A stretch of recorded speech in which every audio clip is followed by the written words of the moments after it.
नमस्कार दोस्तों। वसुधा के दोबारा चक्कर खाकर गिरने के बाद घर का माहौल बिल्कुल बेचैन हो जाता है।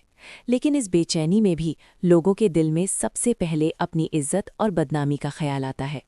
देव वसुधा को अपनी बाहों में संभालकर बेड पर बिठाता है और उसके चेहरे पर जो डर होता है वो पहले कभी किसी ने नहीं देखा होता।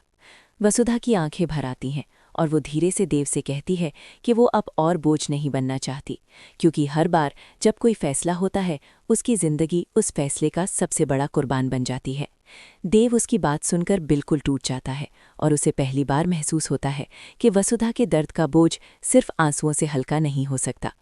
बाहर घर के बड़े लोग एक और मीटिंग बुला लेते हैं, जहां बात फिर से यही होती है कि वसुधा को किसी तरह चुप करा दिया जाए ताकि सच दुनिया के सामने ना आए। ये बात देव के कानों तक पहुंच जाती है और उसके अंदर का सब्र पूरी तरह से टूट जाता है। वो सीधा बैठक में जाता है और सबके सामने ये कह देता है कि अगर वसुधा इस घर में नहीं रह सकती तो वो भी यहाँ नहीं रहेगा। ये बात घर वालों के लिए एक बड़ा झटका होती है, क्योंकि देव का ये कदम उनकी सोच से बिल्कुल अलग होता है।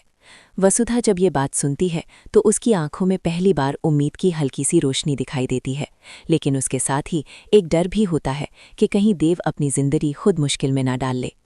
एपिसोड के आखिरी पलों में घर के बड़े देव को एक आखिरी वार्निंग देते हैं, जिसमें कहा जाता है कि अगर उसने वसुधा का साथ चुना तो उसे अपनी विरासत और पहचान दोनों छोड़नी पड़ेगी। ये शर्त देव और वसुधा दोनों के लिए जिंदगी का सबसे बड़ा इम्तिहान बन जाती है।